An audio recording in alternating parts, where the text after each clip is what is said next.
அவங்க மாமா மச்சான், அதனால கேட்கறதுக்கு ஆள் கிடையாது. தமிழக வெற்றி கழகத்தினுடைய பாதையில் பெண்களை புகுத்தியமைக்கு ரொம்ப நன்றி. இந்த பிரச்சனை, இந்த பாலியல் வன்கொடுமை ரொம்ப பேசிக்கா எதுல இருந்து ஆரம்பிக்குதுன்னா, இன்றைய நாட்கள்ல தமிழகத்தை ரொம்ப ஜென்ரலாவே புழங்குறது என்னன்னா ட்ரக்ஸ்.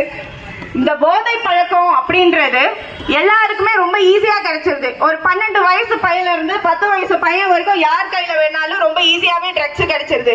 இதை யாரு வேணாலும் கேள்வி கேட்கலாம், யாரு வேணாலும் தட்டி கேட்கலாம். நீங்க எல்லாருமே முன்னாடி வாங்க. ரோட்ல ஒரு பையனை பாக்குறீங்களா சிகரெட்டோட போறாங்க, யாருடா நீ எதுக்கு இதெல்லாம் பண்றேன்னு கேள்வி கேளுங்க. வெப்பன்ஸ் யாரு பார்த்தாலும் கையில என்கிட்ட பொம்மை இருக்குன்னு பாருங்க.